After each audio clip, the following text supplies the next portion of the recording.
All right, so we've got Brazil kicking off Group E. They are ranked currently number 2 in the world. In the last World Cup, they finished in the Final Four, losing out to Germany.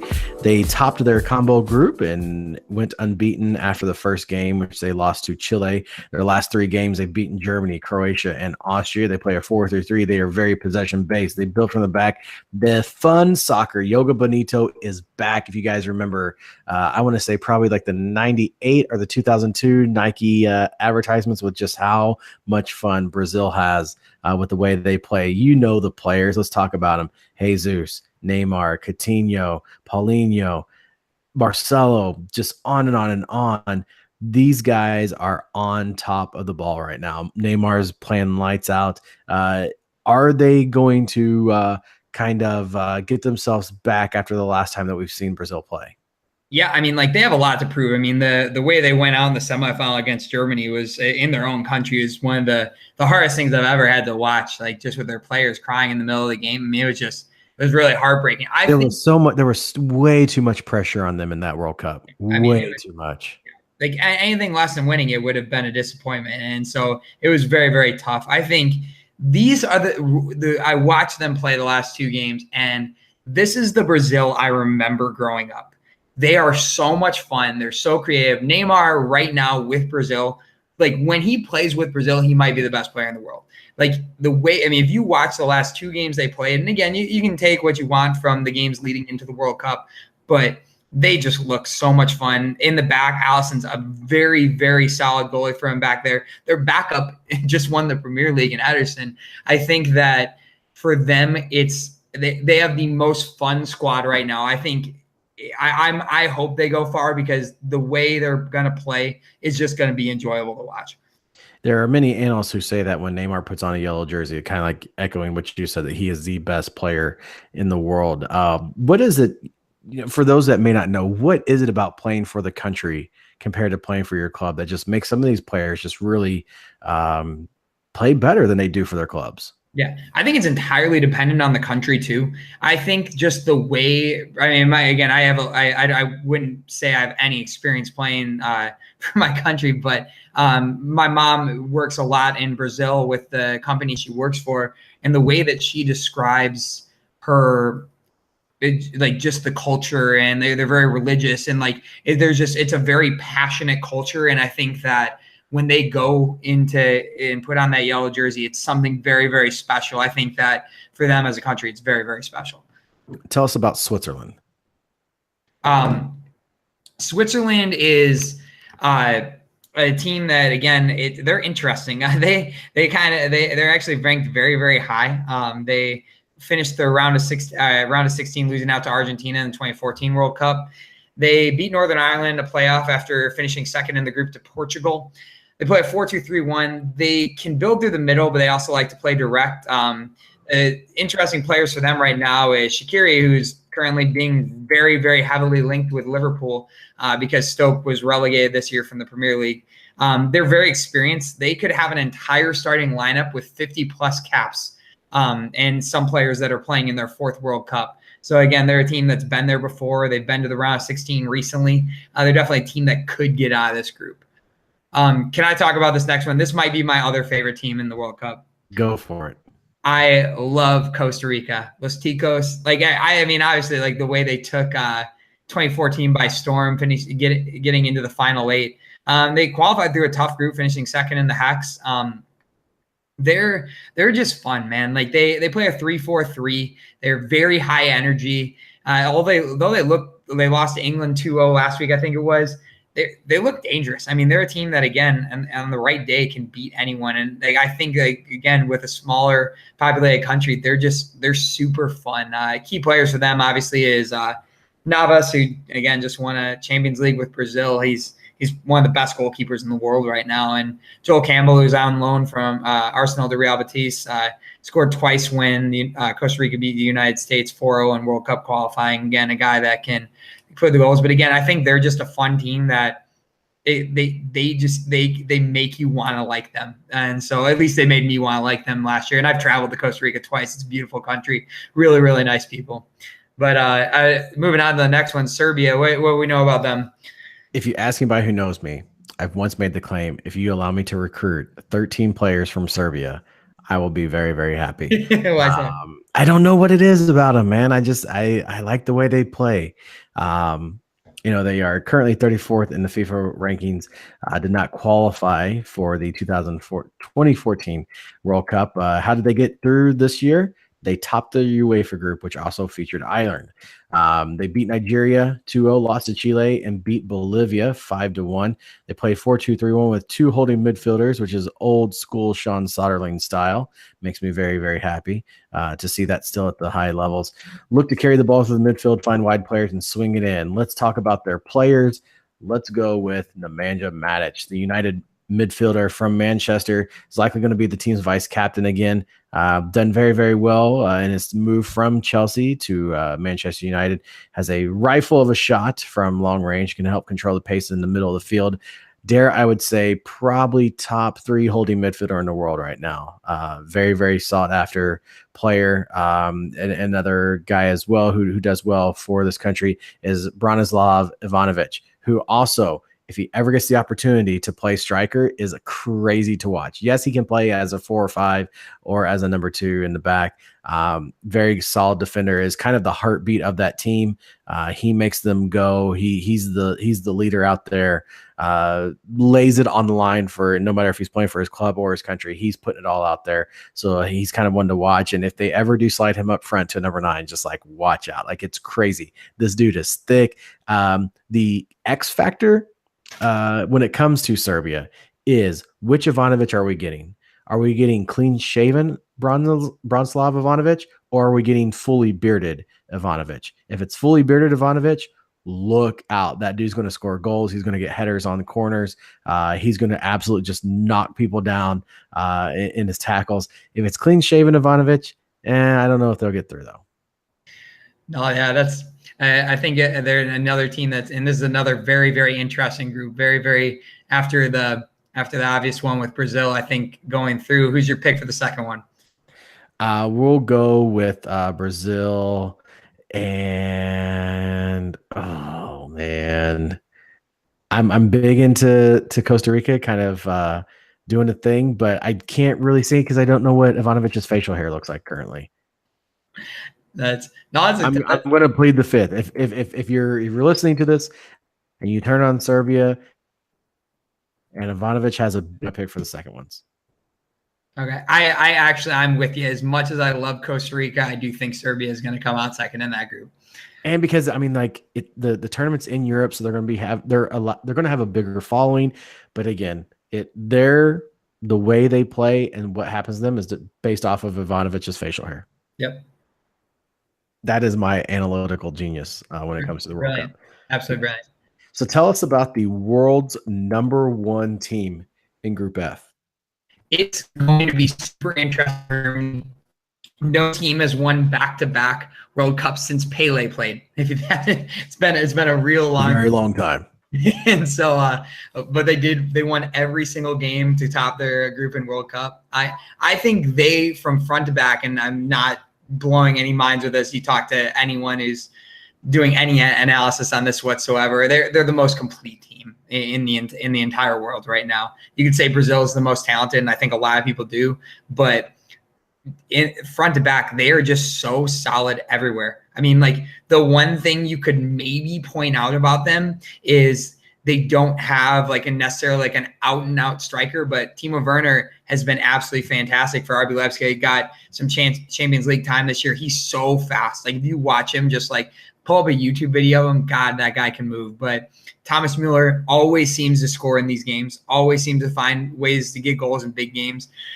Jerome Boateng, Toni Kroos, the two biggest question marks. If you could find a question mark about Germany, I found two that maybe I'd like your thoughts on.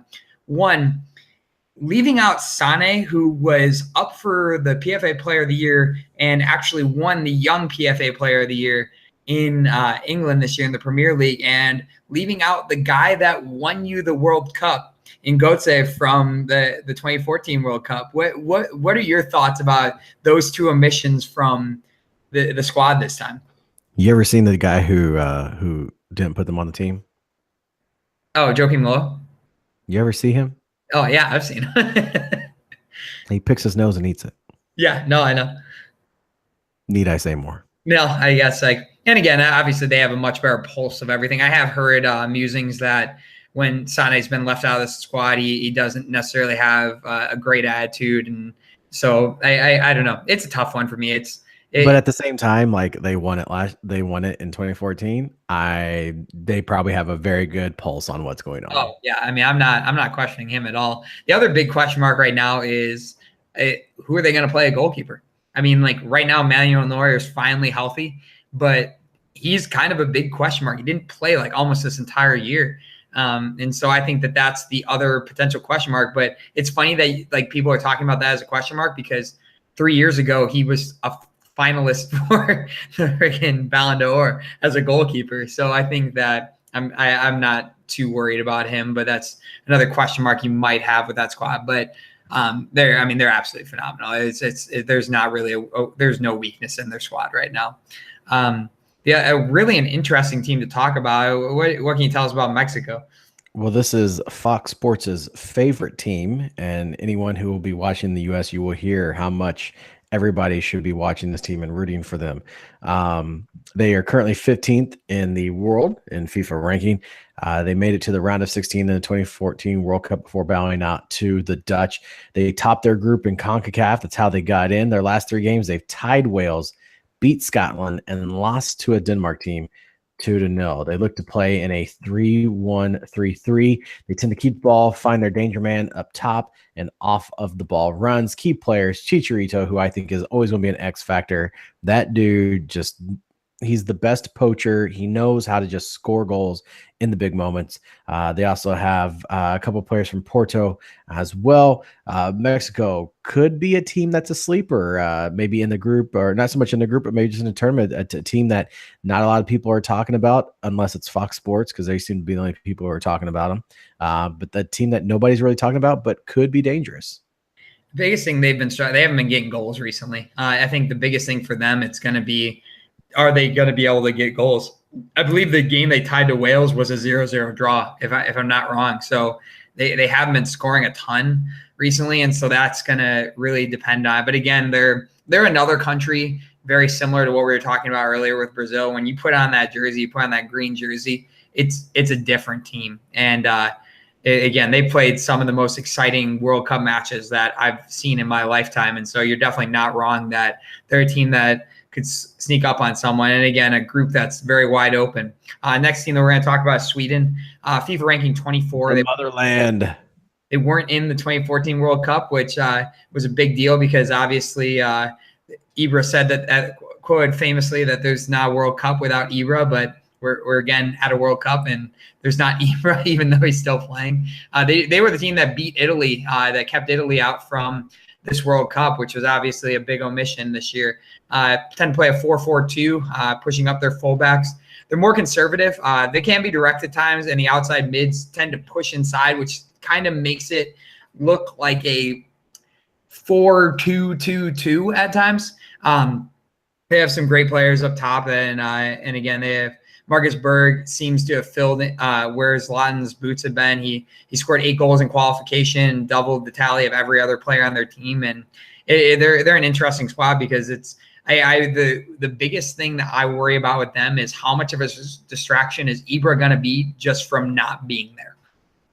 Yeah, because he's all over the billboards, right? Because he does the deal with Visa. So he loves social media. So like it's another thing. Like how much of a distraction is he going to be? Like they go out and they lose their first game. How much is him going to be like? All right, like well, if Ibra was there, like it's going to be a goal. Like, and I love Ibra. I love guys that have that swagger. But I do think that it could end up being a distraction for them. Well, what's not going to be a distraction for anybody is going to be the next group, Korea. They were eliminated in group play. They're ranked 57th. They finished second in their group to Iran in the AFC qualifying. That's how they got in. They lost to Bolivia, or they tied Bolivia and lost to Bosnia. Playing a 4-4-2, they try to press and defense. They go forward quick and catch teams unaware. I'm going to absolutely butcher these names. They've got Min Sun from Tottenham. We've got Sun Yang from Swansea and Chung Yang from Crystal Palace. So there are a little influx of players from the Premier League on this Korean team. Sun's got 11, had 11 goals for Spurs, but has only scored once for South Korea in qualification. What do you know about these Korean players?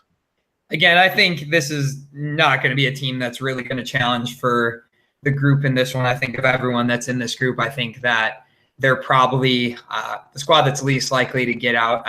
They're not a team that I've seen that is really going to scare a lot of people, and they haven't had a ton of great results recently. I think for them to get out, like Son again has the ability to score a lot of goals. He kind of plays as that withdrawn striker, linking between their center mids and their forward. But I don't think it's going to be enough to get them out of the group. So can I take the next one of the next group? Well, we gotta give our predictions first. Oh yeah. See, I'm so excited for the next one that I just let's go with I'm going to take Mexico and Germany. Obviously, Germany won, Mexico too. I'm gonna go with you. I think that Mexico is gonna figure it out, and I think they're gonna get out of the group. They tend to be a team. They always get out of the group somehow. Yeah, I just can't see unless Sweden just does something magical. I think it will come down to Mexico versus Sweden. Yep. And the winner of that game will be the one that moves on out of the group. Head into Group G, and let's go with squad here on the shirt. Belgium, currently third in the world. They made it to the round of 8 and lost to Argentina in 2014. They won the group, going unbeaten in their UEFA qualifying. Their last 3 games beat Saudi Arabia 4-0, tied Portugal, beat Egypt 3-0. They used a 3-4-2-1 for most of the qualifying. When it comes to their attacks, Hazard, Mertens, De Bruyne, those dudes, it don't matter what you do, those guys are going to find ways to beat you, and they're going to beat you in a lot of ways. As we mentioned, KDB, Hazard, Romelu Lukaku, who just recently became Belgium's all-time leading goal scorer, Thibaut Courtois, Toby Alderweireld, and Jan Vertonghen. And also the X factor in this group that a lot of people don't really think about is little Hazard. Thorgan is on the World Cup roster for this run. That dude can ball. And a little side fact, they have 2 younger twin brothers who I want to say are 16 or 17 right now, who both claim are better than they ever were at that age.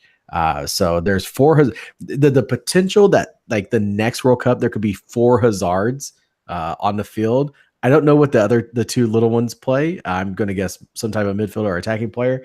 But if they could get like a whole like middle 4 of just Hazards, might be a good thing for them. They're my pick to get out of the group for sure. I just think when it comes to, if you've looked at the progress that country has made in the last just over the last, gosh, I want to say maybe 6-7 years that they've made in international play, it's very, very hard not to pick them as a favorite or just a pick to be a safe to get through the whole thing. I love the way they play. I don't know how much Roberto Martinez has really he walked into a really good situation with Belgium. A lot of good players who all play at the top levels, play in the Prem, play in La Liga. They're just an absolutely phenomenal team. I love to watch them play, and they're still young. So I think that this specific group of Hazard, KDB, Lukaku, and some of those guys, they've got probably 2 cups left in them to really make an impact and try to bring home the trophy to Belgium. Yeah, I mean, they have 2 of the maybe 3 best midfielders in the Premier League right now. I think when Hazard's on, like when you saw him in the FA Cup final against Manchester, when he carried that ball and just like literally just made the entire Manchester team look silly. Kevin De Bruyne was debatably, I mean, like I bet if you polled everyone that watched the Premier League this year, he probably gets 50% of the votes for Player of the Year. I mean, they're in Lukaku's hot right now. I mean, he's scoring a lot of goals right now. He's had a good year for Man United. And again, the biggest things for them, I think, is going to be like Courtois has his days. But I mean, the fact that they have a center back pairing that played with each other for the past 9 months, I mean, that's something that you got to factor in as well. Like they're another team very similar to Germany that front to back, there's not a glaring weakness. Like they're gonna have to win some tough games, and you're gonna have to get to the point where it's like, all right, they last World Cup, I think that they got to the round of 8. I think that they're gonna need to get pushed past that point, but I mean, front to back, they're one of the best squads and probably top 2 in the world right now. A lot of people in the U.S. probably don't want to hear about this next team. No, I think a lot of people wouldn't want to hear about this. Panama is the next team we're going to talk about. Then their last few games, I mean, again, for those who don't know, they did finish above the U.S. third in the Hex qualifying.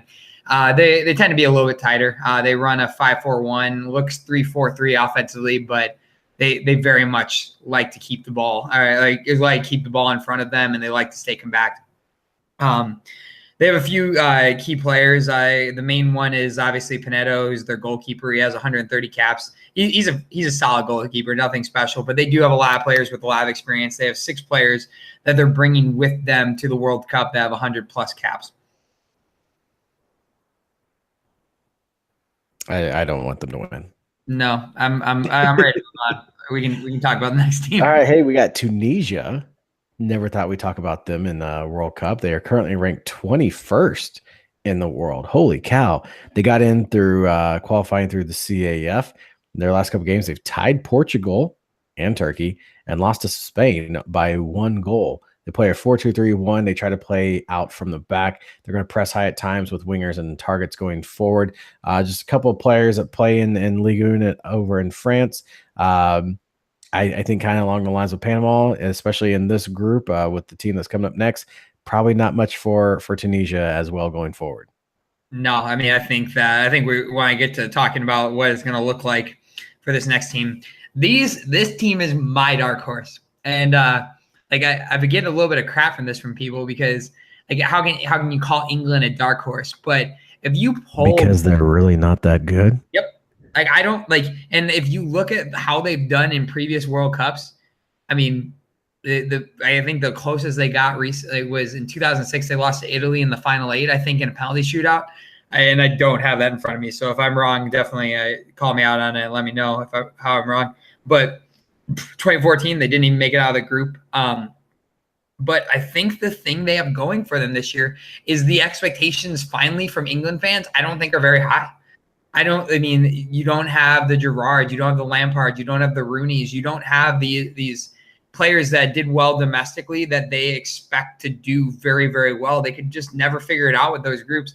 I think that this team and the way he has them playing right now could very well make a run. I think if Harry Kane gets hot, Raheem Sterling obviously just came off a fantastic year with Man City, the best he'd ever had. And Dele Alli, I mean, like they have a lot of players that can put the ball in the net. I mean, Marcus Rashford hit an absolute pill the other day in like the 15th minute of their game when they beat Costa Rica. I mean, like they have a team that I think can make a run because I don't think the expectations are very high. And I think they're solid in the back. They're the only team in the entire World Cup that every single player on their roster plays domestically, which obviously speaks to the Premier League's quality at times. But the other fun thing that I think a few people might not realize is who, off the top of your head, who's won the last 2 World Cups? The last 2 World Cups? Yeah, who won in 2010? So the 2014 was Germany. Yep. And 2010 was it wasn't France. It was Spain. Spain, yeah, that's right. It's on my Spain jersey. I should know. Yeah, I should have worn my Spain jersey because I would have saw that. So, fun fact: do you know who was coaching in Spain in 2010 and in Germany in 2014? Who is now coaching in England in 2018? Tell us. Pep Guardiola. The impact that Pep has had on the World Cup is, again, when he was in Spain, he was coaching obviously with Barcelona, and then he turned and won when he was winning a lot with Bayern Munich in Germany before they won the World Cup. It bodes well for England that one of the best coaches in the world right now is coaching in their country and coaching a lot of these players that are going to be on their squad. Yeah, I don't know. How many Man City players are on the roster? Second? How many Man City players are on the roster? I don't have the list in front of me. I got him. However, I it's because everybody knows I'm a big social media guy and graphic design and stuff like that. England had the best squad announcement video of anybody. It was by far the best one. It was so cool. I loved it. Yeah, you guys have to go check it out. Uh, so my big X factor in the England squad, I was going to mention because you talked about like you don't have the Gerards, the Lampards, and those guys.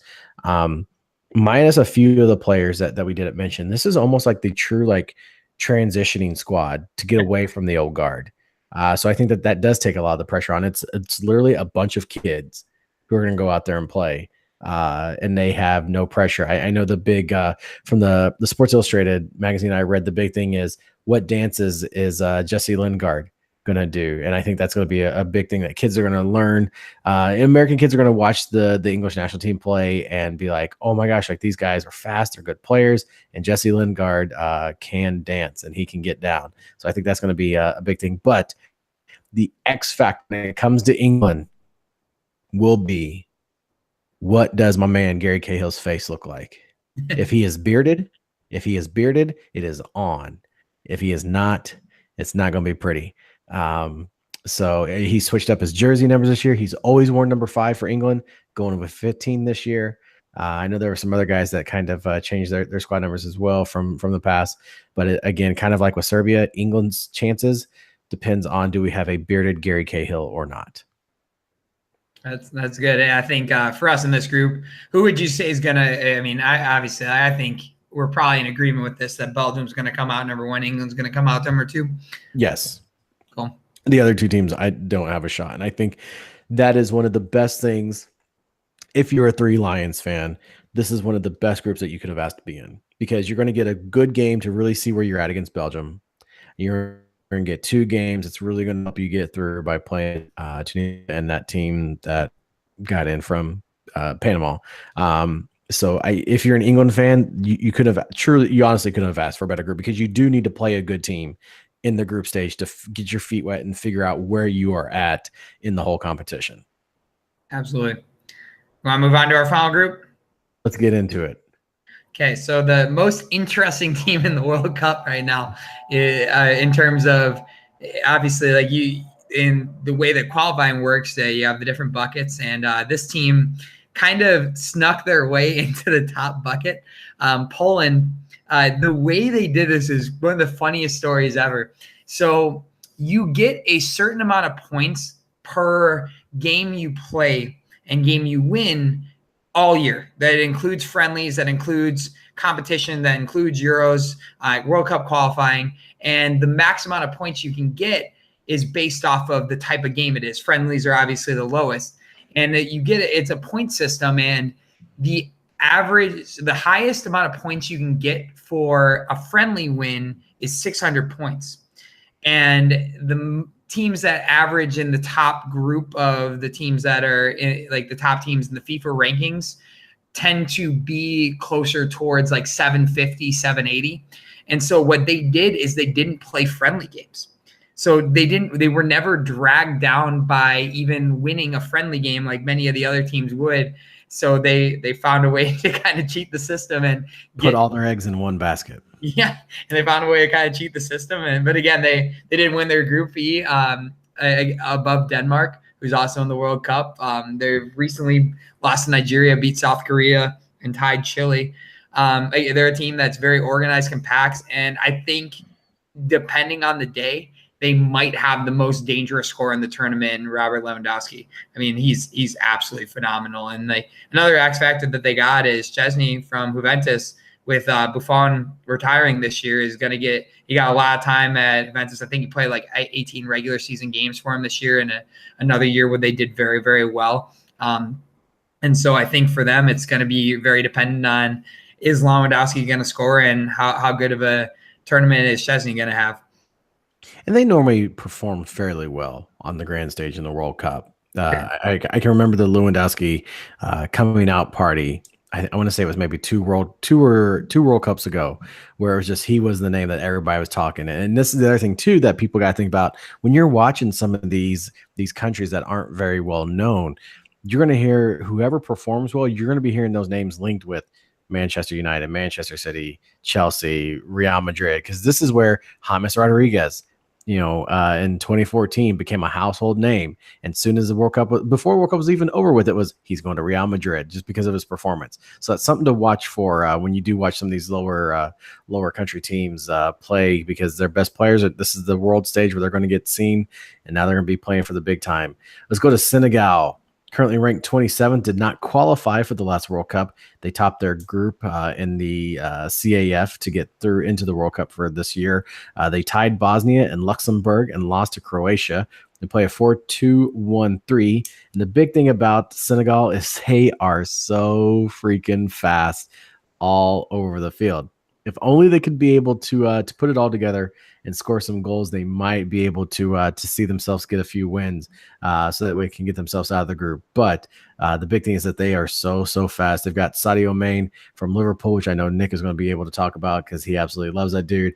And also from Napoli, Koulibaly, the center back that's very sought after by a lot of your top teams in the Prem and La Liga as well. Can Sadio Mane deliver and send this team through their group? Yeah, my boy, like, I feel bad because, like, I realized after I wrote this that, like, I'm kind of stereotyping the two African teams with Nigeria and Senegal, but, like, just go watch them play. They are burners everywhere. Like, they can, I mean, if you watch Sadio Mane play this year with Liverpool with him and Salah up top, I mean, that's what they based their Liverpool based it off of this year, was that they were just going to run at teams and counter like crazy. And again, they're a team that they're the most interesting team in the group for me because, again, not an overly stacked group, but like every team in this group is fairly solid. And I think Senegal is a team that, again, if they can figure it out, they're very athletic. They move the ball really well. It's going to be a situation. Are they going to be able to put the ball in the net? But I mean, Mane's coming off a great year with Liverpool, and if they can figure it out around him, and I think he was their top scorer through qualifying as well. I mean, they're definitely a team that can possibly get out of this group if things go right. Tell us a little bit about this. We just mentioned James Rodriguez. Tell us about his team. So one of the teams I always root for, I've definitely mentioned that on this show before. My roommate in college was from Colombia. He's the best player I ever played with. So whenever, the only time I ever root against Colombia is when they're playing the United States, which actually happens fairly frequently. But they had a great run in the World Cup. I think that they had, like you mentioned above, I mean, James Rodriguez, that was his coming out party. The one that he had where he chested it down, turned over his right shoulder and buried a left-footed volley. Like, I don't know if that was goal of the tournament, but it was probably goal of the tournament for me. Between him and Falcao, they have a way to get through. I mean, very technically sound. They move the ball incredibly well. They like to possess. Like a lot of the South American teams do. They're a fun team to watch. They go at you. They like to make things difficult. I think they're a team that, again, could figure it out. The thing for them is going to be defensively. I think they're a little suspect. Their backs are getting old, and so it's going to be an interesting thing for them to get out of the group. But going forward, possession-wise, they're a team that can make things very, very difficult for whoever they play. They just need to get some goals again. James Rodriguez, who again won the Golden Boot of the last World Cup, he's going to have to find some goals again. They have the best team celebrations. Now, I normally Brazil does, but Brazil kind of had some issues in the last World Cup, and Colombia, the entire bench and coaching staff, and I swear like 100 people from the crowd come out and celebrate when they do their goal scoring celebrations after they put one in the back of the net. And I would there was one that they did. It was directly after the volley goal that you were just talking about. That was kind of like all over the TV during that time period. And rounding out our last team that we're going to talk about is the 61st ranked team in FIFA. It is Japan. They went knocked out of the group stage in 2014. They were able to top their group in qualifying ahead of Saudi Arabia and Australia. Their last three games, they've lost to Ukraine, they've lost to Ghana, and they've lost to Switzerland as well. They play a 4-2-3-1. Some of their players you probably have heard of: Shinji Kagawa, currently at Dortmund; Shinji Okazaki from Leicester City, who won the Premier League in 2016; and Keisuke Honda, who is absolutely one of my like crazy unknown guys I love to watch play. And they used to have a guy who played for Celtic. I don't know. I don't think he plays for the team anymore. Nakamura. I don't know if he's on the team anymore, but is he still on the squad? I believe. No, I think he's playing back there now. Okay. Well, I remember he played, and I just thought it was so funny to see that name on the back of a Celtic jersey, and people loved him. So Japan, they are what they are. It's not like their women's program that's one of the top in the world that they perform at a high level every year. Their men's team does struggle a little bit, but they do have some better players in the last couple of runs in the international playoffs, as some people may call the World Cup for all of us American people. It's the international playoffs, where you win a cup at the end. So coming out of this last group, what do you have? I am going to, gosh, this is tough. I can already tell what you're picking right now. All right. I want to leave. You are going between Colombia and Senegal. That's what you're struggling with right now. I know it. Yeah. I don't know. I'm honestly struggling leaving Poland out, to be honest. Like, I could easily pick Senegal and Colombia. I'm going to go with it. My heart says that it's going to be Poland and Colombia getting out of the group. Sorry, my heart says it's going to be Senegal and Colombia getting out of the group. My head says it's going to be Poland and Colombia getting out of the group. What about you? I'm going to go with Senegal and Colombia. I'm going with it. Thank you. I need someone to do it. All right. So as we round out here, let's go with who is you kind of mentioned earlier, who is your dark horse and why? I would say my dark horse it's got to be England. I think that they're a team that I think is going to go further than people expect. I think that they're fun and they have they've been playing. I mean, they play that 3-5-2, 5-3-2 with wing backs, and if they can make things difficult for teams, it could be interesting. What about you with your dark horse? So my dark horse, when I say this, you're gonna be like, what? My dark horse? Belgium. Yeah, I mean that makes sense because they've never won a World Cup before. You can say that.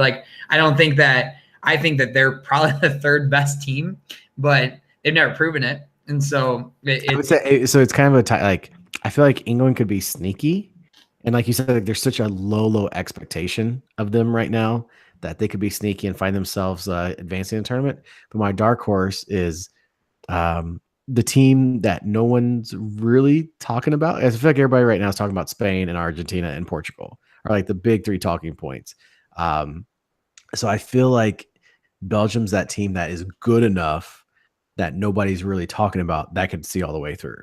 Yeah, no, I'm with you. Who do you think is going to be the breakout star of this one? Oh man.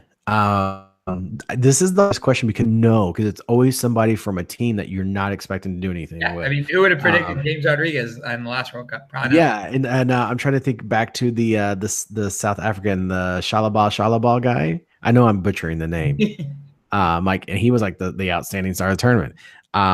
It's hard to pick. Like I said, it's hard to pick because it's normally a guy on a team that you've never heard of, on a team that you never really watch. But I think if I just had to pick somebody right now, I'm going to go with, I think it's Jesse Lingard. I think that's a good one. I mean, this one's probably not going to surprise anyone. I think if he gets back healthy, like with his Mohamed Salah. No, he's not a breakout star anymore. Like he might win the Ballon d'Or if they end up doing pretty well. I think Mbappe is I think going to be the one that, like, kind of like, not that people don't know about him, but I think he's going to kind of announce himself to the world in a big way. Who's going to be the top scorer? Oh goodness. Oh man. Like, are we talking like top points getter or just like top goals? So like Golden Boot winner? The Golden Boot. The goals. Diego Costa. He would. I'm gonna go with this one. He's not even on the odds. I was looking at the ESPN odds earlier. I have two kind of. I think that Gabriel Jesus, if he plays enough, I think Brazil is gonna play enough games, and I mean he's been scoring at will the last few games. I think he's one, but you can't count out Neymar. I think that's another one that he's going to get a lot of goals. I think. And Brazil is more than likely of any other team to just blow up for 3, 4, 5 goals in a game. Exactly. So I think those two are probably one of those two. I think the Golden Boot's going to come from Brazil. Now that this kind of contradicts what I just said, because I was thinking to myself, like, my Golden Boot winner, I would feel would probably come from the champions, but Spain really wasn't my pick. And sometimes you don't have to be the champion to get the Golden Boot winner. James Rodriguez got knocked out in the Elite Eight. Yeah. So you know what? I'm gonna go with Costa and Harry Kane, either Harry Kane or Lukaku. Yeah, I mean, those are my three. England has some weaker group stage games. He could definitely blow up for a few. So the big question: who is winning it all? Do you want me to go first? Yeah. I'm going to go with Germany. I think that it's back to back, huh?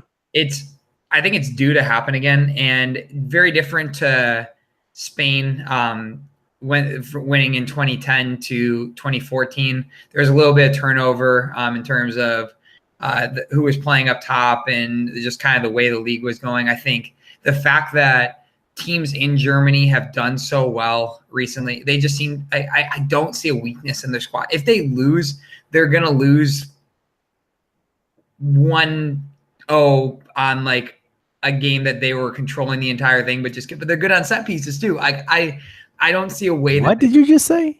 They're good on set pieces too. Okay. I just want to get clarification on that. I don't see a way they lose. I mean, Brazil could definitely do it because they can go blow up for 5 goals, but I don't know. I think Germany, and that's not like a unique thing. Right now they're so good. It's because you're currently looking at like the Vegas odds, and that's why you're going with it. Yeah, I mean, I think their Vegas odds are like more likely for them to win than lose.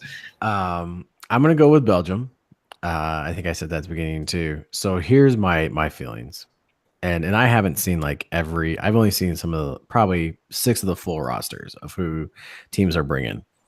And I absolutely love the depth of this team. You've got some of the world's best players in the top leagues from top to bottom of this group or of this team. You've got Lukaku, who's just an absolute monster of a goal scorer. You've got Eden Hazard, who's one of the best playmakers in the world.